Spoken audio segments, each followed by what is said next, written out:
Da-da-da-da. What is up, everybody?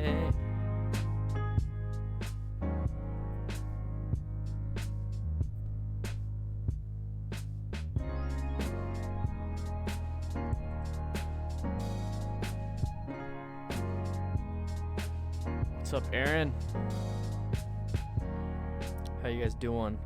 For those that are coming in after the stream has gone live and you're watching the rebroadcast, go ahead and skip to 4 more minutes, and then you'll get to the meat of the things.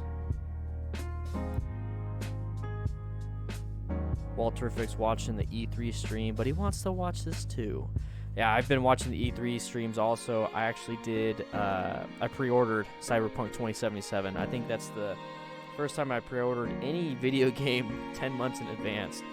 But I highly respect that company, so. Yeah, we did, Gamer Wolf. We had one. We had a special one. Yeah, so we hit 370. Isn't that insane? Isn't that insane? Haley, how you doing? You became a new member. I saw that a little bit earlier. Just finished the MSF course this weekend with my boyfriend. Learned so much. Yes. That is so awesome. I'm so glad you did that. Did you both pass?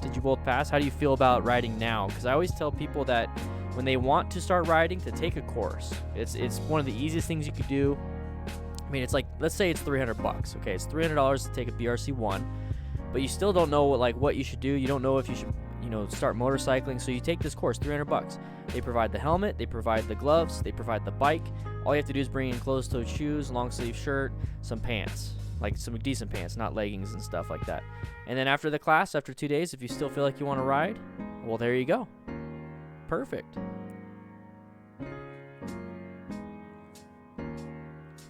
What model year is my bike? Well, I just bought the brand new 2019 Indian FTR 12 Hundo S, so it's 2019 now. My Harley was a 2012. Yeah, me too, Diza. I mean, I'm so happy that it came out with a release day. I've been following it for years. I've been following freaking Cyberpunk for years. I love Deus Ex, and I love that game. I love it. I love it since the first one. And this is like right up my alley. It's right up my alley. I love it. Walter he posted a little bit earlier. He's probably still watching the E3 stream, but we're going to be going over Snowcat's crash today. Yeah, my body is so ready, too. My body is so ready. Rasa Wood, no. You don't pay for the damages. If you read the terms and conditions when you sign up, it will say it there. But if you're... We don't do that. MSF courses, RideOurZoneMTC.com. We don't make you pay for that crap. I mean, if you purposely, try to, kill people and stuff, no bueno, no bueno, no bueno.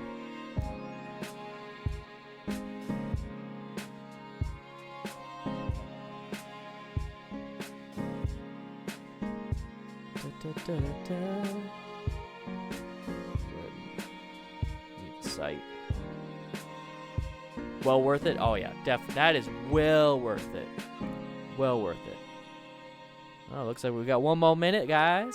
If you want to help support the channel, remember beginnermotorcycletips.com. That has the link to the Discord, my latest video, my Patreon, my ebook, all that stuff. If you're a patron, guys, please use, if you want to buy the ebook, don't buy it at full price. Don't buy it full price if you're a patron. So Honda Madness, here you go, perfect example. So the ebook is $10. Patrons get a 20% discount. So you can sign up as a patron for $1, get all the perks that you would normally get as a patron for $1, and then now you get a 20% discount. So that's to me, that's the best way to do it. You're going to save as most money as you can there, and you're getting a bunch of stuff. So it's really cool. You have to bring your own gear? Oh, wow. Dude, you love it, Diz? Oh, I love mine. Absolutely love it. I'm actually going to give away the universal adapter. Okay, here we go, boys. Stream starting. Go. How you guys doing? Dan the Fireman here. So if you're new to this, I got to start off the whole intro, guys. If you're new to this stuff, what we do here is we go over motorcycle accidents. So motorcycle accident after action report. Let me fix. Sorry, this is like bothering me. There we go. Let me fix the. It says awesome perks for $1. It's absolutely true. You get awesome perks for $1. Anyways, what we do is it's called the after action report. We watch YouTube videos. So right now, this is what it looks like normally. This is typically what it looks like when we do the stream. And we go over the accident. We kind of figure out, what could have prevented it. Not in the terms of we're making fun of somebody. I'm not here to make fun of Snowcat. I did Walterific's video, and no point was I making fun of him. It was an obvious mistake looking at the phone, and he owned up to it by posting it. So we actually learned a lot from that. And then on top of that, we got to learn about what happens afterwards, and I got to use my medical background to explain what EMS does. So, I mean, it's really cool what we do here. And I'm going to let you guys know that this is going to get demonetized because it's talking about motorcycle accidents. So if you'd like to support the channel, do what Haley Jackson did, John Neal did, or everyone else, join up as a YouTube member or become a patron. That would really help out. So anyways, we're going to go over the accident that Snowcat had, let's see, how many years ago? Many years ago. 2016, September 23rd, 2016, that's when he published it. So, I mean, I'm pretty sure it happened earlier. And I skipped the beginning. I don't want to use too much of his voice and everything. I'm afraid that his company might actually take this stream down. But I'm going to go over a lot of the stuff. So with this one, I'm just going to play the accident. And then we'll go over kind of what happened and my own little 2 cents on this. I am an MSF rider coach. I'm also a 10-year veteran firefighter EMT. And I still have my EMT, and I'm actually going to look into getting an accident scene management certification, and hopefully teach you guys how to handle situations on the street before EMS arrive. I think that might save some lives. So I just want to say thank you to my patrons for allowing me to do that. All right. So what we're going to do, I'm going to try my best to pay attention to the chat. But for the most part, I'm going to watch this, and I want you guys to watch this too. So we're going to watch this first part. He's talking about it, and let's just go. All right, let's pay attention to the car in front of me. I'm pacing him. We're doing the exact same speed for a good block here. And you'll see once he passes this intersection in front of me, he starts to slow down. So we'll let him get there first. Still pacing him. Nothing wrong here. And after this light, he slows down quite a bit. So he's lost. Something's happening. And so I'm like, well, might as well go around him. What the? And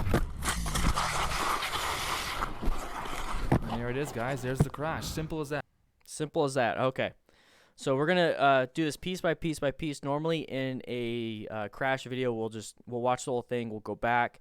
There's a lot more to it. There's a lot more of the EMS stuff. So we're gonna go piece by piece, chronological order. So I'm gonna talk about how he said he's pacing. Okay. So pacing, basically what he's doing is the person is in front of him is passing, like, let's say, a telephone pole. So let's find that car. Let's see how they pass it. All right. All right, so I'm going to mute it real quick. So he talks about pacing. So about right there, you see the car? It is about to where this telephone pole is. Now, one way you could do it is one Mississippi. Okay, Mississippi obviously is a United States thing. So if you're anywhere else, Canada, you don't understand the whole one Mississippi, two Mississippi. That's basically 1 second, 2 second, 3 second. One thing you guys can do if you really want to is instead of saying Mississippi, since it's more generalized, you could say 1 motorcycle, 2 motorcycle, 3 motorcycle. Now, what you want to have is you want to have at minimum, everyone says 2 seconds for a car, a 2-second gap. I say 4 seconds. 4-second gap. So once this person passes this pole, I count 1 motorcycle, 2 motorcycle, 3 motorcycle, 4 motorcycle. At 4 motorcycle, we actually use 1 Mississippi in Canada. Ah, shoot. Okay, well, I'll say Mississippi then. It's easier for me. 1 Mississippi, 2 Mississippi, 3 Mississippi, 4 Mississippi. I can say it faster. So what happens is that now I'm 4 seconds. Once I pass that same pole, I'm 4 seconds behind. So let's watch this. Now let's pay attention to this real quick. I have him muted real quick. 1 Dan, 2 Dan, 3 Dan. That might work. So 1 Mississippi, 2 Mississippi, 3 Mississippi, 4 Mississippi, 5 Mississippi. So 5 seconds. That's a good pace. That's a very good pace. He has plenty of room. You notice how he has an escape route to the right, escape route to the left. But what's one thing that sticks out that is a negative? Not necessarily because of what he's doing. Obviously, you can't control everything. A negative out here is that you notice how the sky is washed out. Why is the sky washed out? One, GoPros back then, they have a weird aperture and they have shutter speed and everything, but it's washed out because it is around dusk. So you have light in your eyes. So keep that in mind. All right, so we had five Mississippi at this point. So I'm going to go ahead and unmute him, and let's go ahead and play. In front of me, he starts to slow down, so we'll let him get there. So you notice how he starts to slow down. So let's scroll back a little bit. And in fact, we're going to go ahead and play this at 75% playback speed. So right now I'm going to use this pole right here on the top, on the right side of the car. Let's go ahead and scroll back a little bit. Let's give Snowcat a little bit. There we go. So we had 5 Mississippi, right? Yeah, it's sunset. So we had 5 Mississippi.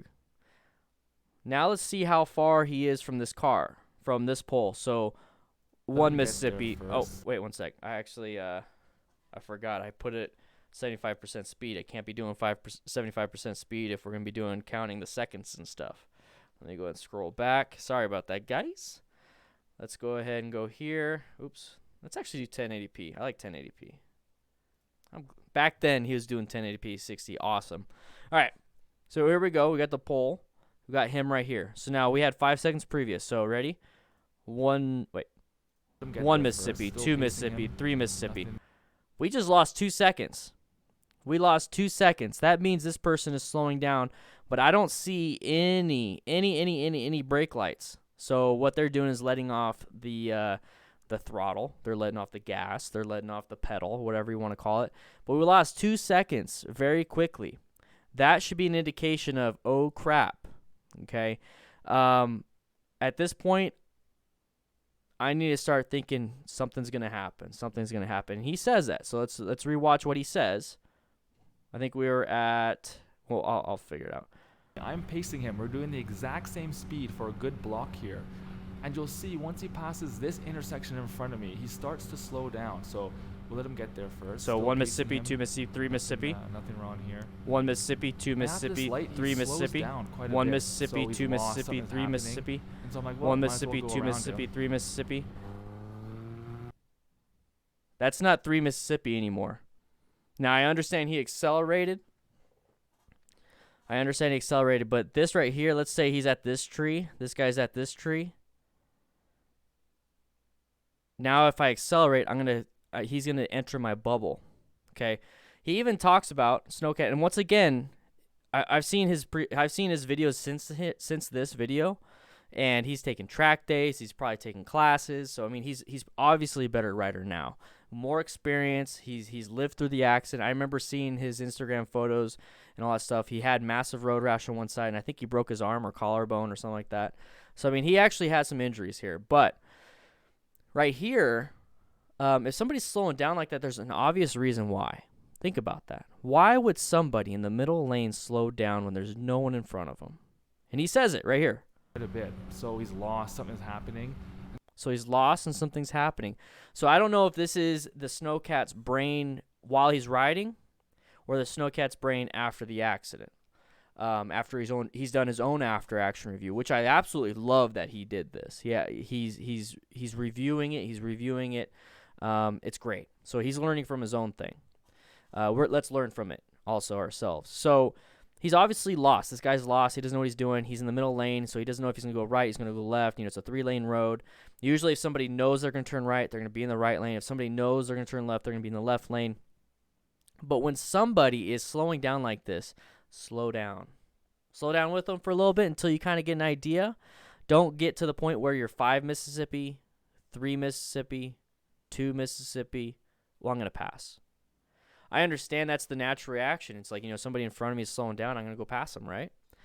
But there's a reason why you've been pacing this guy. You've been behind this person for a while now. It's a nice chill ride.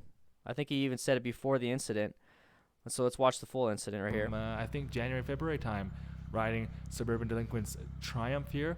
And I'm putting in so much of the before footage to show you that it's a chill little ride. I'm by myself. See that he's by himself. There's nothing here. Chill ride, sun in the eyes. But there's no car. That car that originally hit him is not here. Empty streets, just hanging out, and nothing really. One thing though that I will say, so going from 0 to the speed limit is one of the more fun things to do at an intersection. But the speed limit is 40. Show you that it's a chill little ride. I'm by myself. Empty streets, just hanging out. So the speed limit's 40. He's going 60. Now, that's not – I've done that so many times. I think we've all done that. It's not a big deal. He actually does slow down after this. I think he might have seen that, and he starts slowing down. But just remember, if you maintain that speed, when that person goes, let's say 40, you go to 5 Mississippi, 3 Mississippi, 2 Mississippi, that person's going 40 miles an hour, 45 miles an hour. He slows down just a little bit to, let's say, 35, and you're going 60.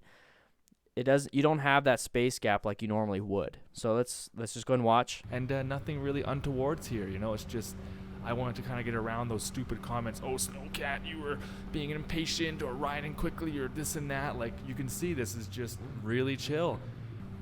All right, let's pay attention to the car in front of me. I'm pacing him. We're doing the exact. Now, I can't see his speed limit. And he says the exact same speed limit. He is, because he's doing 5 Mississippi, 5 Mississippi, 5 Mississippi, 5 Mississippi until it gets to 3, 2. This right here below, it's not to block out the speedo. I'm going to tell you guys this right now. It's not to block out the speedo. It's for anybody that's going to steal his footage and repost it without his consent.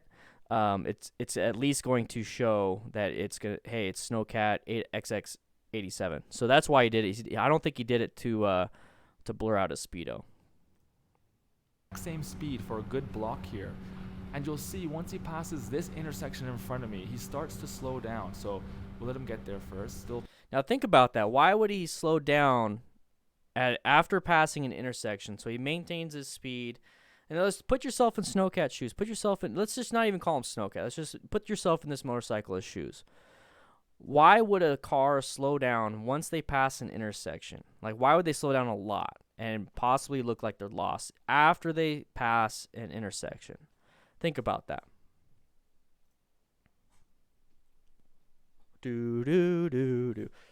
Excuse me, I burped.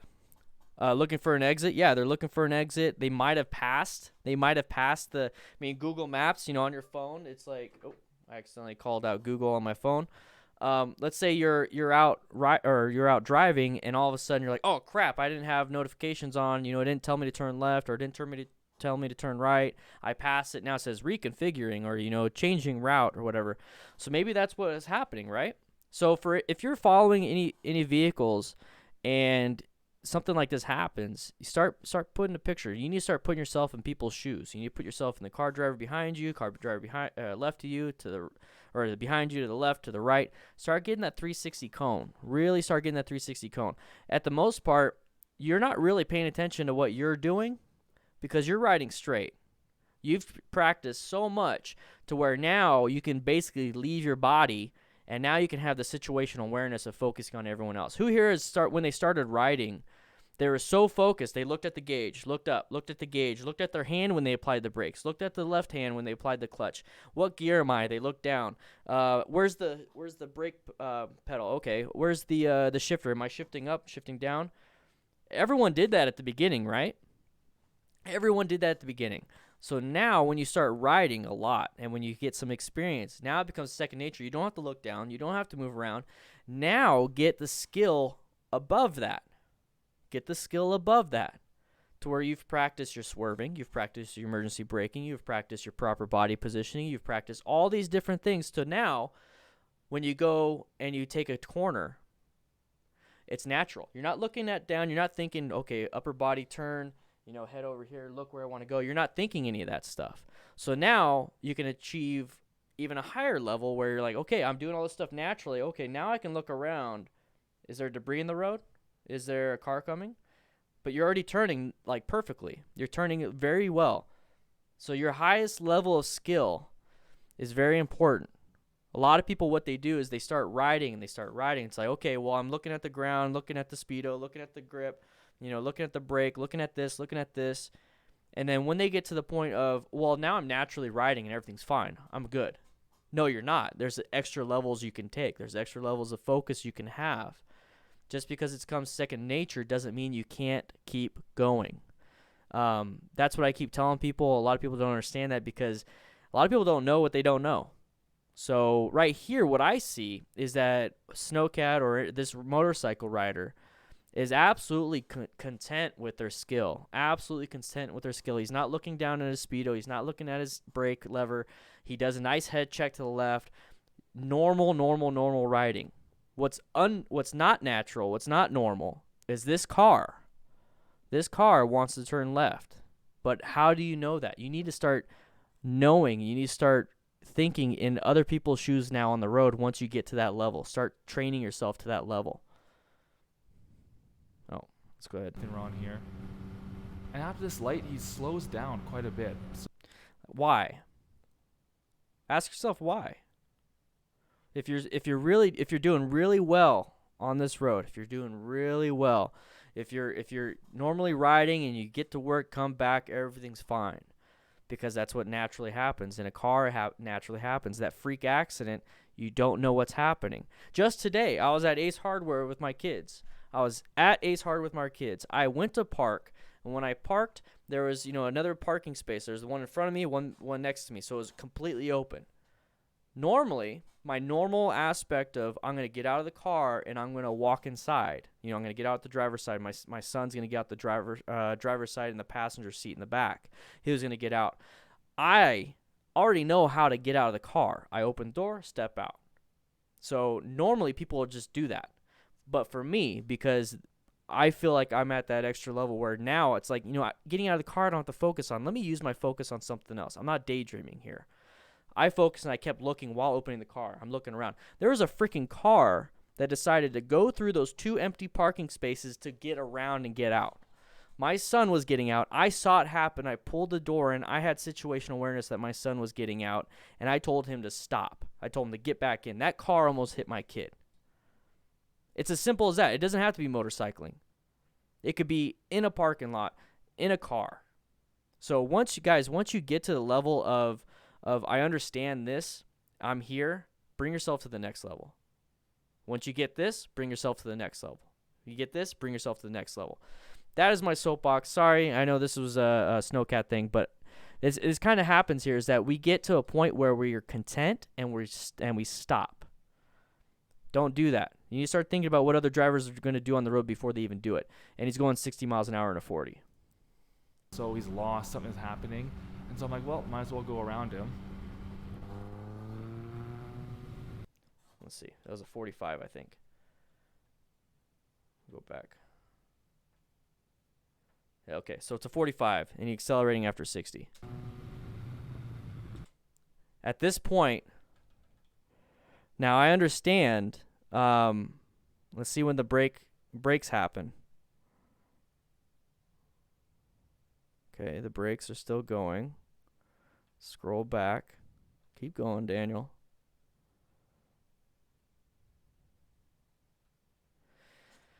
So the brakes are applying.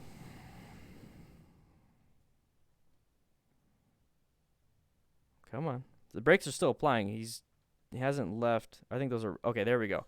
So the brakes... Let's go back just a little bit. I want to get it to the point where... And so I'm like, well, might as well go around him. Head check. So this is where the brakes happen.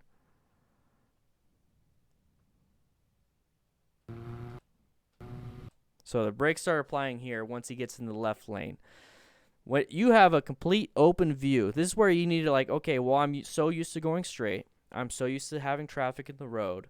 I'm so used to traffic doing what they're supposed to be doing, so we're good. You're not, because the accidents happen when people don't do what they're supposed to be doing. It's as simple as that. Accidents happen, collisions happen when people do what they're not supposed to be doing, whether it's the car or whether it's the motorcyclist. Now, speed may be a factor, could have reduced some of his stopping distance. This car turning from the middle lane to the left definitely caused an issue. So I would say both are a little bit at fault.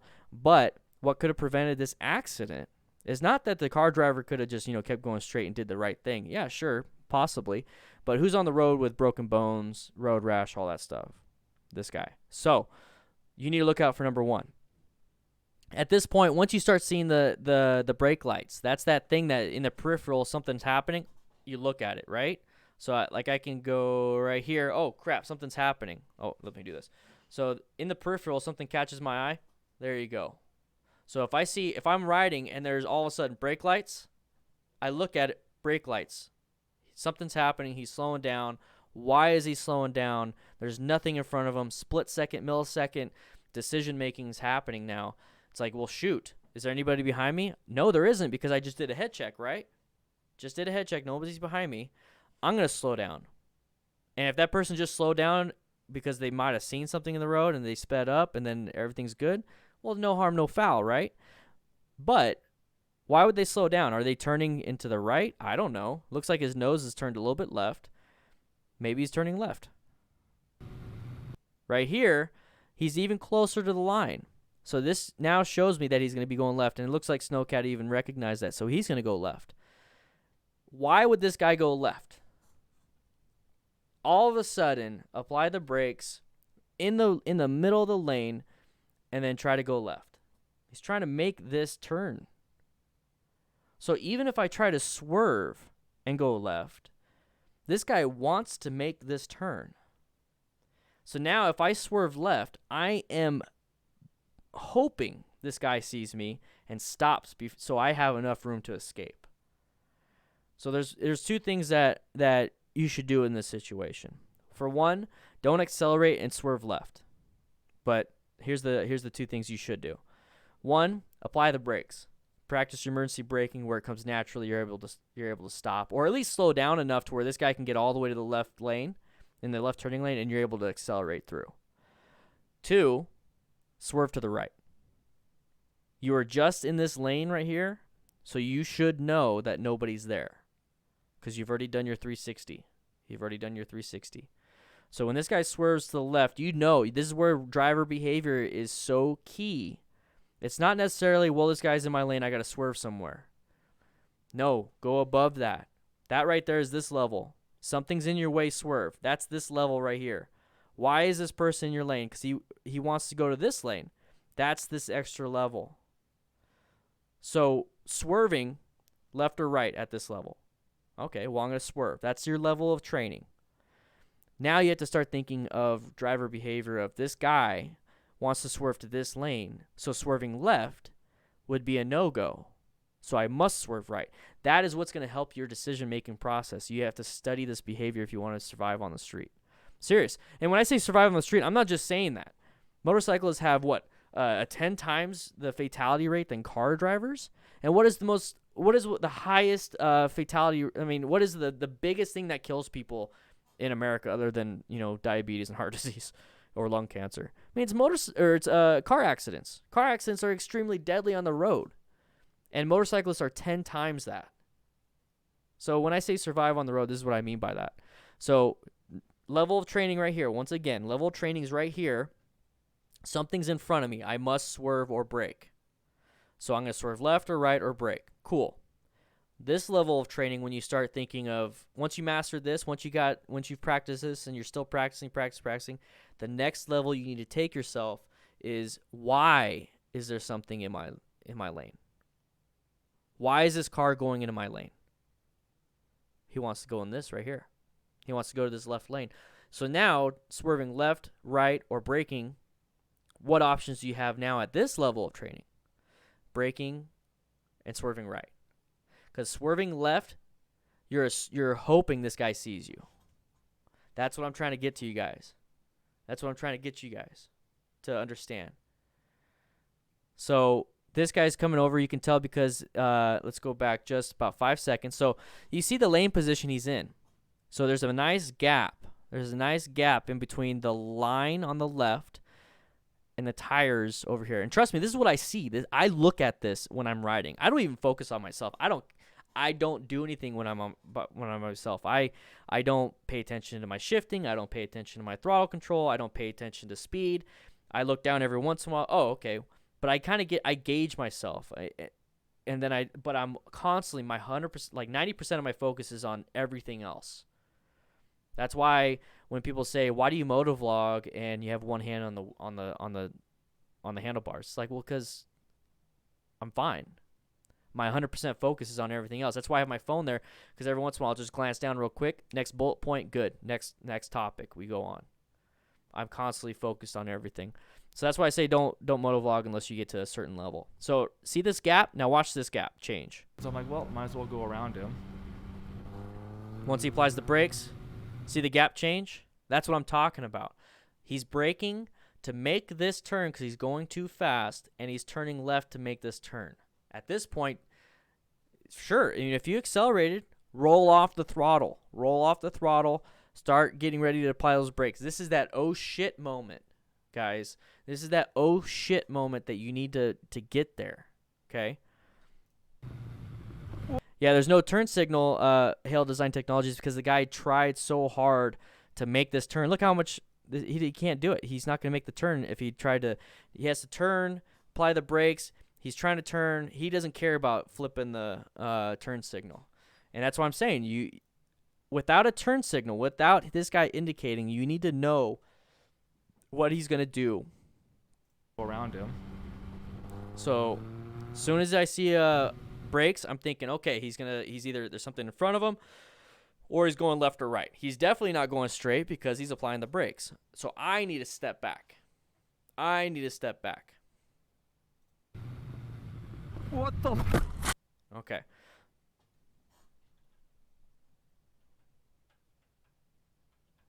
I don't like seeing people crash. I really don't. This is why we do this, guys. I'm not here to do that. All right. So take a look at this. This guy tried to make it. Snowcat still had plenty of room. So, I mean, if you absolutely have to, I wouldn't do it. But, I mean, if you're going to commit to it, commit to it. Do a swerve. At what point did Snowcat swerve? Take a look at where he's at. Okay, so he's in lane position 2, right? He's right in the center of this lane position 2, correct? Now watch the moment of impact. Where is he at? What the? Lane position 1. He's in lane position 1. That is not enough of a swerve. I don't think he swerved. I think he saw what happened. And once again, I think he's got to the point now. This was in 2016. I bet you he is a much better rider. So you should see my footage back in the day. There's plenty of stuff that we can go over. Trust me. That's why swerve is part of the MSF class. Exactly. So if you go from lane position 2 to 1, that's not enough in this situation. It can be enough for a pothole. It can be enough for a small animal. But in this situation, you got to learn really how to do it. And in MSF, it's probably 2 lane positions of a swerve. Maybe 1.5. Yeah, he looked at the car. He's like, what's going on here? And that's where that level of training is that you're at this level of training of everyone's doing what they're supposed to be doing. Car comes out. Now your training should be up here, but car comes out. I'm looking at it. It's like, what the heck are you doing, man? Boom, get hit. Instead of that reaction, guys, if you're riding and you're like, what is that car doing? I don't want you to think, what is that car doing when he's doing it? I want you to be like, this car is about to do something. Let me kind of slow down. Car's about to do something. Boom, he goes across. Thank God I was paying attention. That's where I want you guys to get to that. I want you to get to that level because that right there will prevent you from getting in an accident. That right there will prevent you from using the gear that you have. And it'll prevent you from having to do emergency maneuvers that hopefully you've practiced, but you might not have. So if you can get to the point of recognizing behaviors on the road from other drivers, I mean, just do it in your car. Like, it's like people watching, guys. Who here people watches? I love people watching. I try to think about what they're doing. I try to think about what they're saying. I like to do that on the road while you're driving. Kind of people watch. See where the car's tires are going. All these different things, guys. All these different things.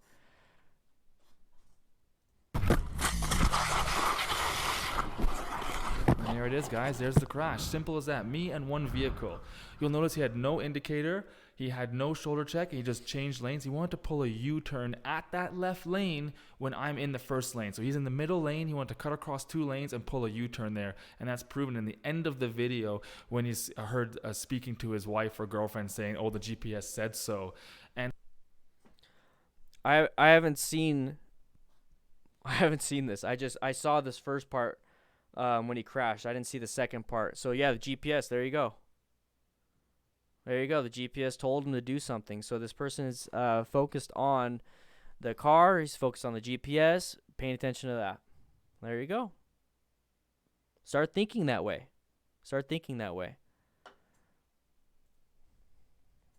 Oh, you saw the whole thing earlier? All right, one second. Let me unmute it. Been ever so fast. Let's slow it down even more here. You can see my phone go flying. You can see the bike go flying. You can see me break my finger. Oh, he broke his finger. It's just not a good time. Let's do it one more time so you can see it really nice and slow here. I'll show you the phone and my finger. Here it is. Oh, there it is. Popped. I'm so sorry. You okay, man? Call the ambulance. Can you hear me? I'm so sorry. Can you hear me? I'm gonna open your visor, all right? I'm gonna open up your visor. Can you hear me, boss? I can't tell how far he slid, but he probably, he at least 30 to 40 feet. Can you hear me? And the motorcyclist was just hit.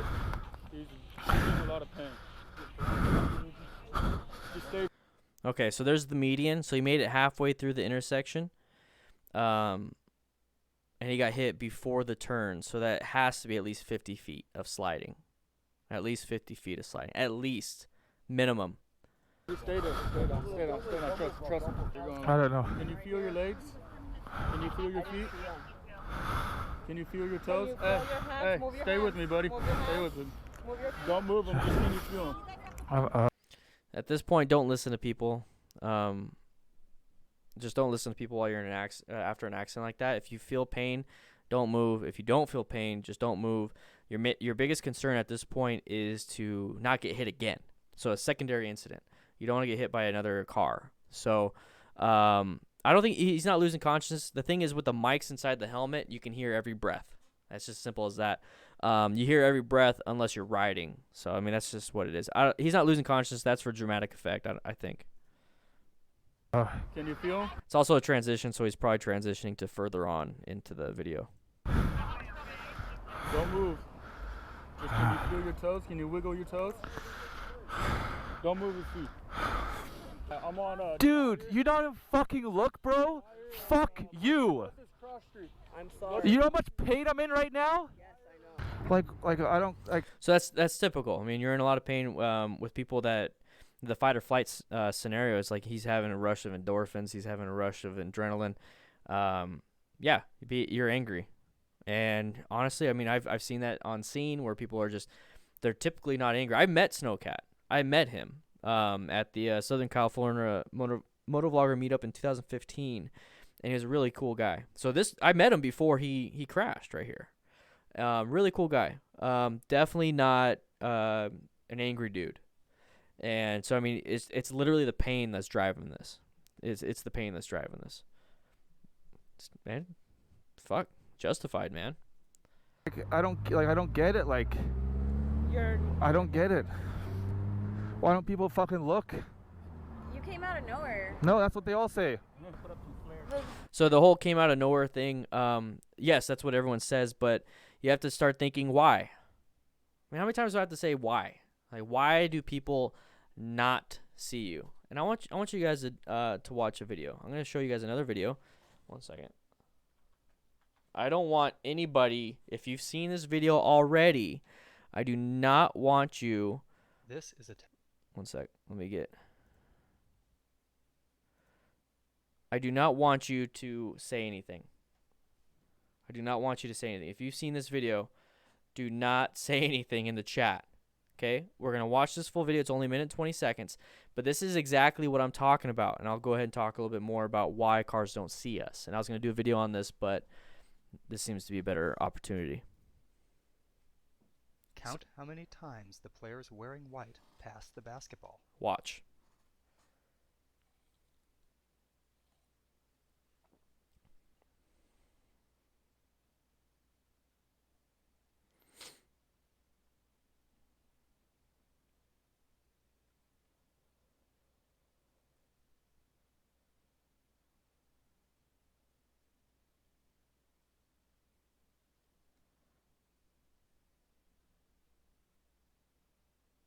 How many passes did you count? Okay, so how many passes did anybody count? Like, I want to hear. Now I want to hear the answer to that. I want to hear the answer. I don't want anybody to say the answer before that, but I want to see how. I want you guys to write down how many passes did you count. 17. So Haley got 17. 13. About 13.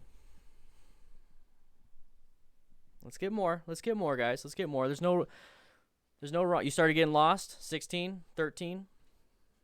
I want as many people. We got 88 people watching. It's okay if you don't want to say anything. 89 people, but let's get this in there. Let's get this in there. Everyone's in the teens, right? Anybody count 20? You got lost, so Dat Fat Ripper got 20. I love your name, dude. About 14, 15? Okay. You guys ready for the answer? I'll let you guys keep answering. I want once there's a delay. So you guys ready for the answer? Cause I'll hit play. Let me know if you guys are ready.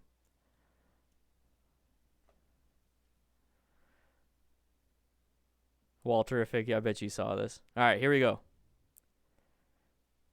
The correct answer is 15 passes. So who counted 15? Or it's good? Good. But did you see the gorilla? All right, let's watch it again.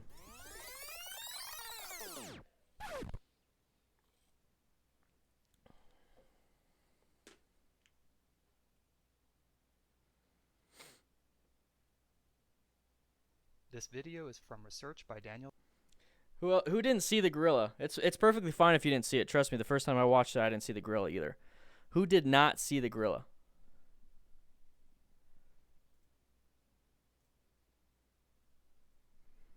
Yeah. So the whole I did not see you thing. When car drivers say I do not see you, what percentage of motorists are motorcycles? About 4% of motorists are motorcycles. 96%, well, let's just give it 90%, and there's probably some weird, like a UTV or some crap. You didn't see the whole gorilla the first time? Yeah, first time I didn't see it either, because I was told to focus on the bouncy balls, the basketballs. I was told to focus on that. So car drivers, they're told to focus on what? Other cars, pedestrians. And even then, they still hit pedestrians like crazy. And even then, they still hit other cars. Anybody here remember in their DMV test? Anybody remember their DMV test where it says, watch out for motorcycles? Or do they tell you to watch out for crosswalks? Do they tell you to watch out for stoplights? Do they tell you to watch out for merging cars? Do they ever tell you about watching for motorcycles? See you later, Chris. See you later, man. So, nobody. Nathan, go ahead and post that in the Discord, man. Go ahead and post that in the Discord. So everybody else, he's going to post Fortnine's motorcyclist invisibility thing. Fortnine's a really good channel. Yeah, go ahead and post it in the beginner. Go ahead and post it in the new rider questions. I think it'd be really good. That way it doesn't get lost. So post it in the new rider questions. And then, so everyone else, if you want to see that video, go ahead and check it out. But for now, yeah, parking and maneuvering a car. So when people say they don't see you, it's called inattentional blindness. Unintentional is they just didn't mean to do it. Inattentional is literally your brain saying we didn't see it. That's the difference. Your brain literally tells you inattentional versus unintentional. Inattentional, brain literally blocks it out because you're focused on something else. You're focused on the basketballs, you're focused on cars. That guy did not see the motorcyclist because his brain is trained to see the cars. So that's where it's at. The GPS said like turn here or something, and like, that phone is fucked, huh? Hey, at least it's not you, bro. You're not in that bad shape right now. At least you're responsive and awake right now, bro. I wasn't for a minute there. I just didn't fucking know what the hell's going on. No, you're out for a minute. Favor, man, and wait over there. Okay. Nothing I could do. Yeah, but how you feeling? Shitty. Okay. My right hip and my right Arm is fucking hurting. What's your last name? Okay. What's your name? So I think what I remember seeing that he has pretty bad road rash along his right side. That's why he's in pain in his right arm. So this is the thing, guys. Everyone gives shit to cops. I'm sorry. Cops they're here to help. They're not here to be assholes. And there's going to be bad apples in a lot of things. There's bad apples in firefighting. There's people that, the people are people. But take a quick notice. He's not like, well, man, you stupid dumb idiot. You shouldn't have been speeding. This is what you deserve. He didn't say that crap. Listen to what the cop says. I'm gonna give every opportunity to a cop. Wait over there. Nothing I could do. Yeah, but how you feeling? See, that's all he cares about. How you feeling? Be like that. Shitty. Okay. He was wearing a jacket. I think what happened is that space between the jacket and the pants, that's where he got the road rash. Yeah, I wave at every cop too. Right hip and my right Arm. is fucking hurting. What's your last name? Okay. What's your name? Elliot. Elliot. So the reason why, just real quick, it's like everyone asks questions of like, why are the firefighters wearing their full turnout gear? This is firefighter gear. They're called turnouts. The reason why they're wearing this is that there was a call for a motor vehicle accident. So what I used to do, now I do this full time. So hashtag Dan the Fireman, go to Patreon. Help support the channel. But basically what we do here is, or we used to do here is that if there's a motor vehicle accident, if they had to use the jaws of life, it's actually called spreaders and cutters, or a ram, is that we need to be protected. We need to be prepared. So if we had to go inside and protect ourselves, from broken glass, broken metal, all these different things, we had to wear full gear. But since it was just a motorcycle accident, it looks like he probably took his helmet off. He took his gloves off. This guy was ready to go. He probably has his pants on. He has his helmet. This was probably the driver, so he threw on his bunker pants. Couldn't put the coat on because he's having to drive and put his seatbelt on. This is probably the captain. This is probably the firefighter or paramedic. So that right there is why they're like this.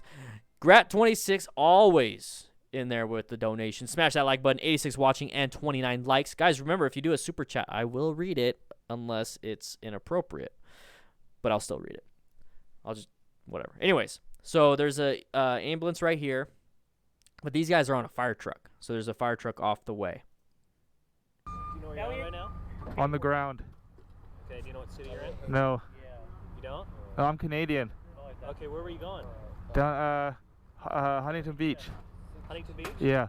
Okay, where were you trying? What happened? So those questions, he's assessing his if he's alert and oriented times 4. Times 4 is person, place, thing, and then date. So he's asking who you are. He's asking where you're at, and when he says you're on the ground, and he's like, well, do you know what city you're in? So you kind of, he asked him where's that. He's on the ground. Okay. That's a smart-ass comment, but it's true. So when he asked what city you're in, he's like, I don't know. Came a red flag for the paramedic. You see it in his eyes. It was a red flag. It's like, oh, crap, he doesn't know where he's at. So he's not alert-oriented times 4. He's probably 3. So when he says, oh, I'm Canadian, he's like, oh, okay, that makes sense. That makes sense. So I want you guys to see that again. Okay, where were you going? You don't? Do you know where you're at right now? On the ground. Okay, do you know what city you're in? No. You don't? No, See the whole you don't thing. It's like, oh, you don't?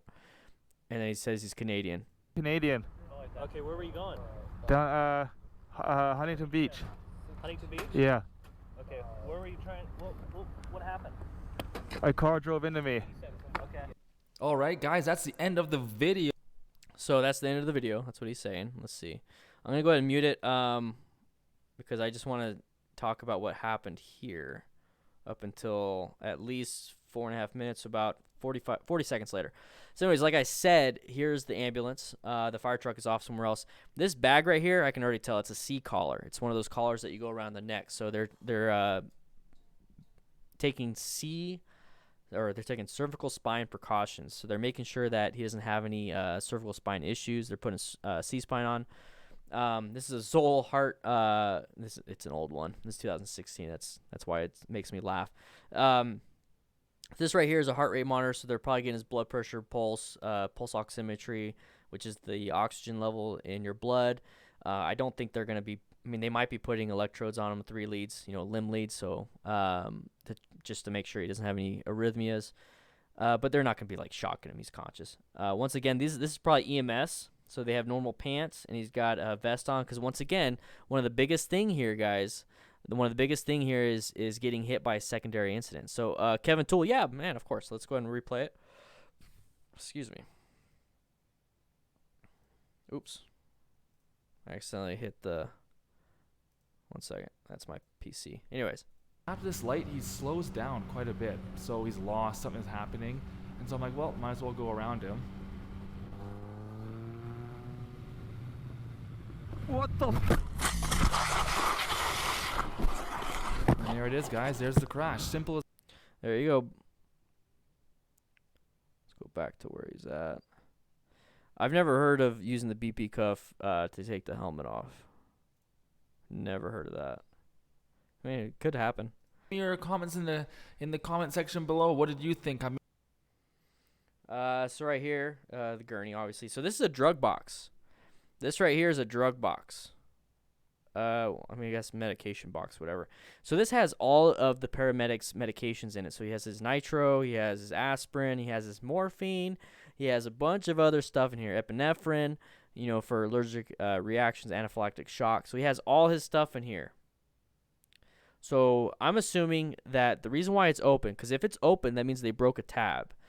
Tab saying that this is secured because there are narcotics and controlled substances inside of here. So it seems like Snowcat was in enough pain, you know, a high level, you know, 8 out of 10, 10 out of 10 pain, that they're giving him morphine. So they started an IV on him, giving him morphine so that he's able to transport comfortably. Not out of pain, but comfortably. Let's see what else we can get out of this. So this is just his helmet. So his helmet's right here. It's off. They're working on him over here. So this is the backboard. Think of this as a giant splint for the longest, one of the longest bones, if you want to consider it all one bone. Your longest bone in your body is the femur. But let's say that your spine, all connected, all the vertebrae, including your coccyx, is one long bone. So think of this as a splint for that bone. So they're putting him on a backboard and cervical collar, so he has his head immobilized also. It's not like Walterifics where he was sitting up. That they ruled out spine injuries on him. This one, they did not rule out spine injuries based on mechanism of injury, and quite possibly they could have been in their protocol and policy to put everybody in a motorcycle or motor vehicle accident on a spine board. So they're going to put him on this. They're going to strap him down. He's going to basically be immobilized until a doctor says otherwise. So they're going to do a log roll onto him right there. It looks like they're about to do a log roll. And he's on the board. So now they're strapping him in. They're putting his head in a cervical collar. So here's all the medications that I was talking about. So now that they got this going, this firefighter, he's like, okay, well, there's nothing for me to do. But I know this person's job, and this person's job is to get going. So he's going to put stuff away that's not needed. Looks like Snowcat's jacket's on the ground. Let's see what else we can get out of this. Okay. All right. So everyone's moving. So there he is. There he is on the backboard. Okay. So he's on the backboard. He's strapped down. It looks like his pants were cut open, so they were checking his extremities. This is a lot different. This is more of a higher mechanism of injury. Okay. This is the higher mechanism of injury is that they need to expose him. So they're probably going to expose the rest. So they did cut his shirt. It looks like they cut his shirt up the top. They didn't cut his shirt on the sleeves. And they cut his pants, so they're checking all this stuff. So he said he had pain on the right side, so we don't get to see that right here. But they moved him onto the backboard. His head is immobilized. So this is probably the paramedic for the fire department, and he's documenting everything, and then he's getting ready to pass on the report to the transporting medic. All right, so this is even better view. Perfect. Oh, come on. Let me see more of that view. I don't care about the accident. We've already seen that.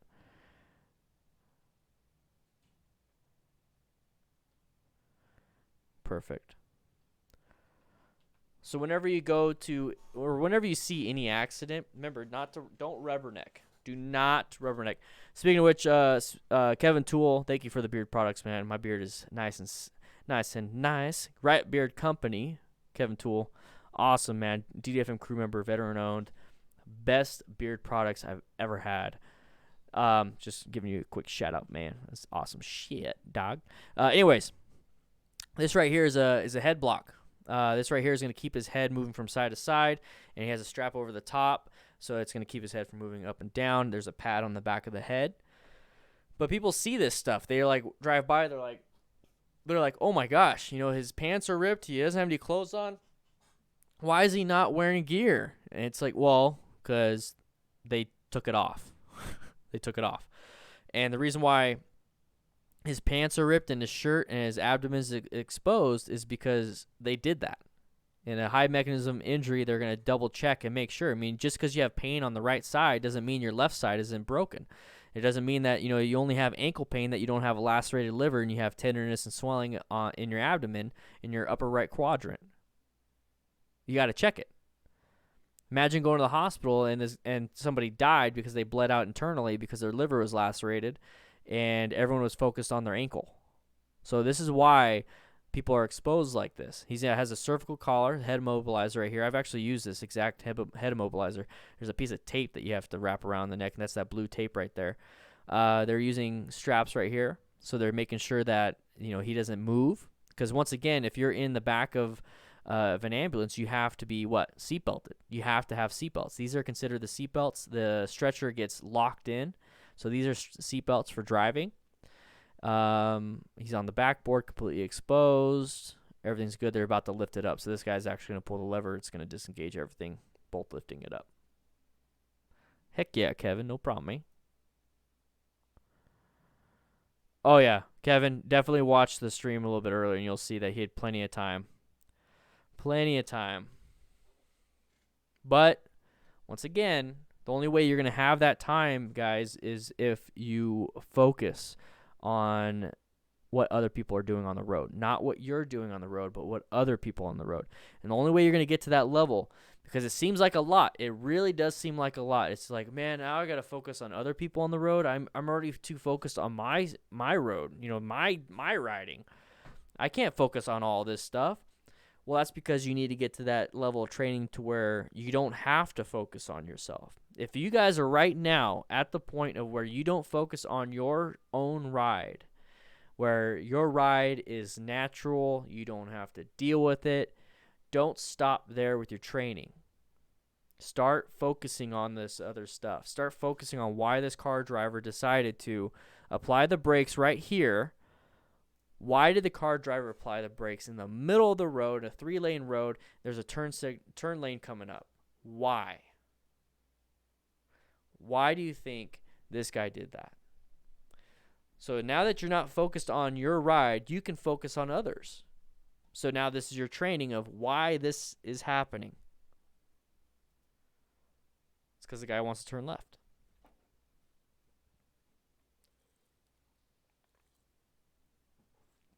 It sucks. That's what happens.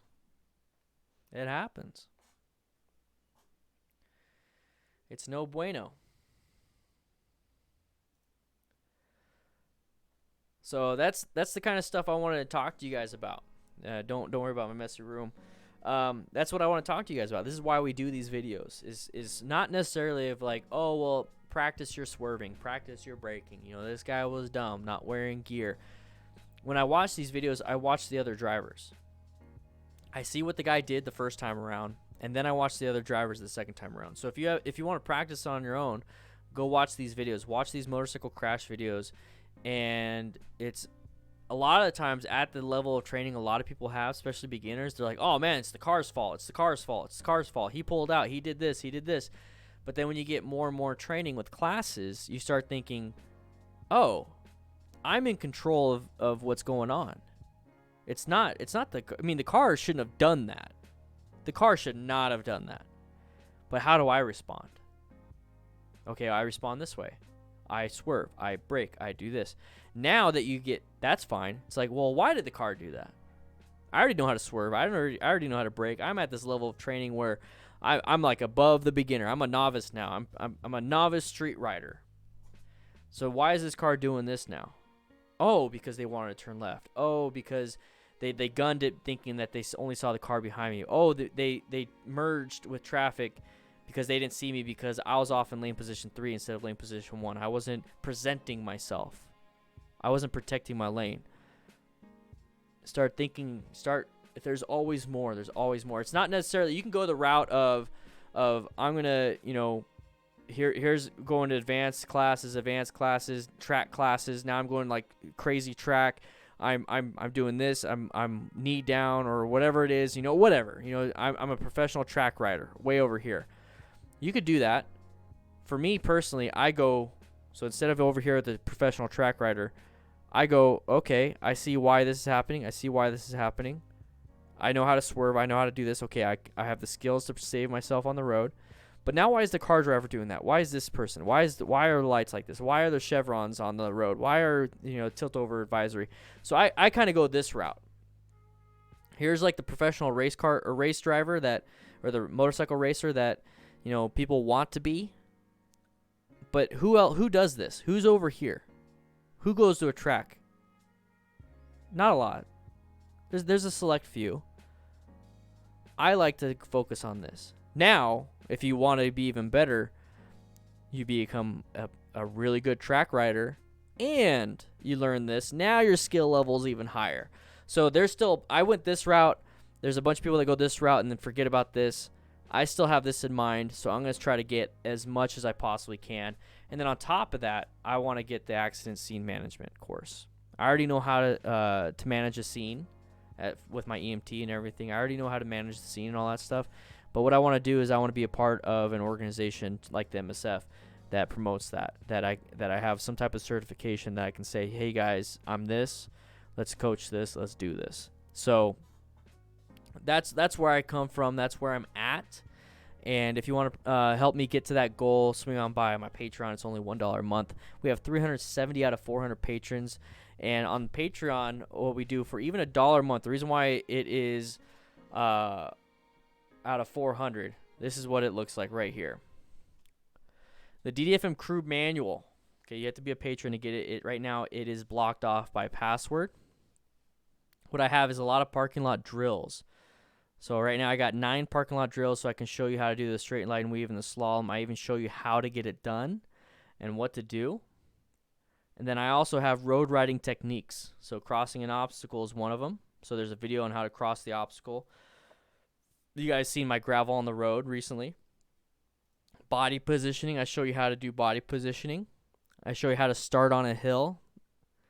I show you a bunch of stuff. And then at home training, I do have a motorcycle skill test demo. So I show you how to do the test, at least in Arizona. And then what about all the motorcycle controls? I go over the whole motorcycle controls dash. And if you are a $5 or more member, you get your picture on the Hall of Fame. Even if you drop your membership, even if you drop it, you still get it. So if right now, if you are a $5 member and you don't have your picture up here, send me your picture. And we'll do that. So this will be 100% free at 400 patrons. So if you want to help me make other riders safer, swing on by Patreon. It's just $1. I count $1. I mean, if you want to do $1, you want to do $20, you want to do $100, whatever it is, you still are a patron at $1. You're still going to get a bunch of stuff on top of the perks that you get. You should check it out. Anyways, that is how I'm able to do this full time. So that's what I do and how I do it, and I want you guys to be safe. Trust me, I wouldn't be talking like this for a full hour and 3 minutes and 19 seconds if I wasn't here passionate about being safe. I can't fake this. I cannot fake this. I did not get my blue belt yet. I got my white belt. I didn't test for blue belt. What he's talking about is MotoJitsu's program. I just tested for white belt, and I was making sure everyone else was safe, so you can check and see all those different things. Your helmet's over here, babe. You gotta have to say hi now. You're gonna be in view. Hi. Bye. All right, crew. All right, Kevin. We're going to get going, too. Let's go ahead and switch over back to here. Yeah, we're going to be going, too. But here's another great way to get information. It's absolutely free. Absolutely free, guys. Is swing on by the Discord. Join the Discord. This is live right now, so if you join the Discord, it's going to show that you joined the Discord. Here's the crew lounge for all the crew members that are DDFM Patreon members, or if you are a YouTube member. So if you are a YouTube member, so this is what I see right here. Let's go ahead. Come on, this is what I see, guys. This is what I see. So if you click this little monetary symbol and you click join on the chat, you can become a YouTube member. And if you become a YouTube member, you get access to the crew lounge. You get access to this lounge too. So you still get a lot of perks for joining. But for $1 a month, you get access to it anyways. We got a lounge here, so everyone say hi. Aaron's right there. Hi, everyone. Absolutely free. This is free.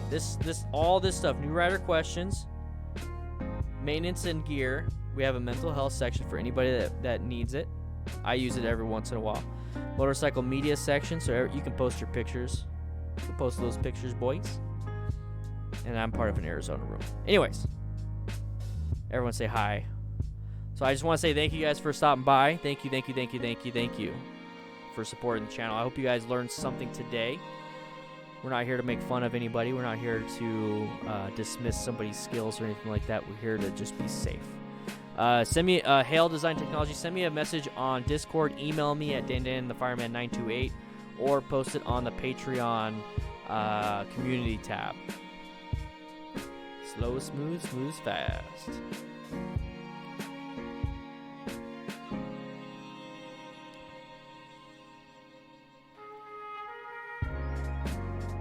It's my favorite emoji right here.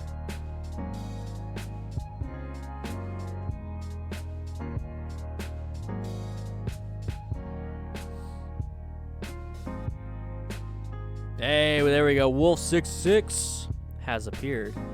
Welcome, Wolf.